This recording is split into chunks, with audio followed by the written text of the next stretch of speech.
Good afternoon, everybody. I want to briefly discuss the important actions we're taking today in support of Ukraine.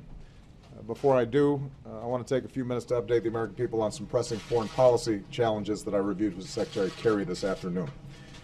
First of all, I thanked Secretary Kerry and our outstanding civilian and military leaders in Afghanistan for their success in helping to break the impasse over the presidential election there. Thanks to their efforts, and of course, thanks to the Afghans and the courage of the two candidates, both of whom I spoke to last week. The candidates have agreed to abide by the results of a comprehensive and internationally supervised audit that will review all the ballots and to form a unity government. If they keep their commitments, Afghanistan will witness the first democratic transfer of power in the history of that nation. This progress will honor both candidates who have put the interests of a united Afghanistan first, the millions of Afghans who defied threats in order to vote, and the service of our troops and civilians who've sacrificed so much. This progress reminds us that even as our combat mission in Afghanistan ends this year, America's commitment to a sovereign, united, and democratic Afghanistan will endure, along with our determination that Americans are never again threatened by terrorists inside of Afghanistan. Second, John updated me on the negotiations with Iran over its nuclear program. Over the last 6 months, Iran has met its commitments under the interim deal we reached last year, halting the progress of its nuclear program, allowing more inspections, and rolling back its most dangerous stockpile of nuclear material. Meanwhile, we are working with our P5+1 partners and Iran to reach a comprehensive agreement that assures us that Iran's program will in fact be peaceful and that they won't obtain a nuclear weapon. Based on consultations with Secretary Kerry and my national security team, it's clear to me that we've made real progress in several areas and that we have a credible way forward. But as we approach a deadline of July 20th under the interim deal, there are still some significant gaps between the international community and Iran, and we have more work to do. So over the next few days, we'll continue consulting with Congress, and our team will continue discussions with Iran and our partners as we determine whether additional time is necessary to extend our negotiations. Third, we continue to support diplomatic efforts to end the violence between Israel and Hamas. As I've said repeatedly, Israel has a right to defend itself from rocket attacks that terrorize the Israeli people.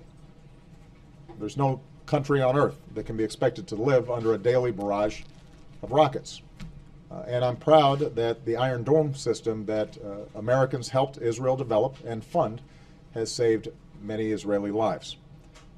But over the past 2 weeks, we've all been heartbroken by the violence, especially the death and injury of so many innocent civilians in Gaza, men, women, and children who are caught in the crossfire.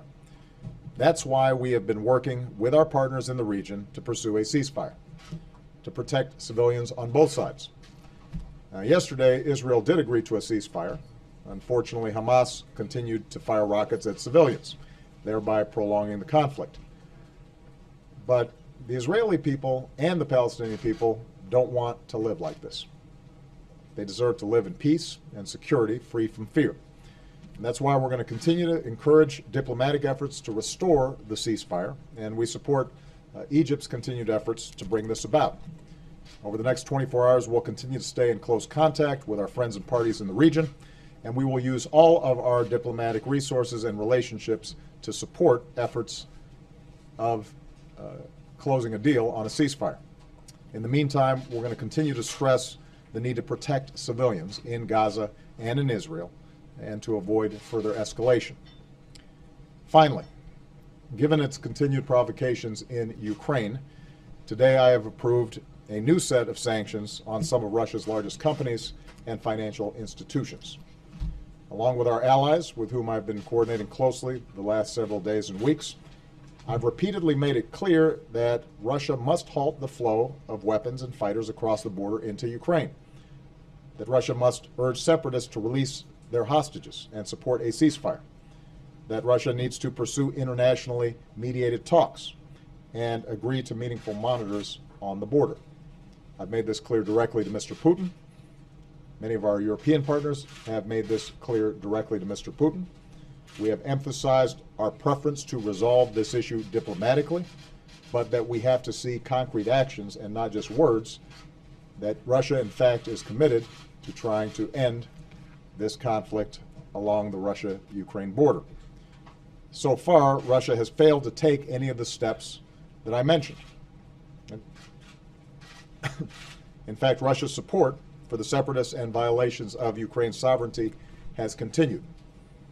On top of the sanctions we've already imposed, we're therefore designating selected sectors of the Russian economy as eligible for sanctions.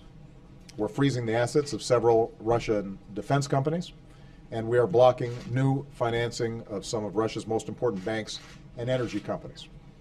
These sanctions are significant, but they are also targeted, designed to have the maximum impact on Russia while limiting any spillover effects on American companies or those of our allies. Now, we are taking these actions in close consultation with our European allies who are meeting in Brussels to agree on their next steps. And what we are expecting is that the Russian leadership will see once again that its actions in Ukraine have consequences, including a weakening Russian economy and increasing diplomatic isolation. Now, meanwhile, we're going to continue to stand with the Ukrainian people as they seek to determine their own future. Even in the midst of this crisis, they have made remarkable progress these past few months. They held democratic elections, they elected a new president, they're pursuing important reforms, and they signed a new association agreement with the European Union. And the United States will continue to offer our strong support to Ukraine to help stabilize its economy and defend its territorial integrity. Because, like any people, Ukrainians deserve the right to forge their own destiny. So in closing, I'll point out the obvious. We live in a complex world and at a challenging time. And none of these challenges lend themselves to quick or easy solutions, but all of them require American leadership. And as Commander-in-Chief, I'm confident that if we stay patient and determined, that we will, in fact, meet these challenges. Thanks very much. Possible new sanctions against Iran. Can you talk about your colleague, German Chancellor Merkel?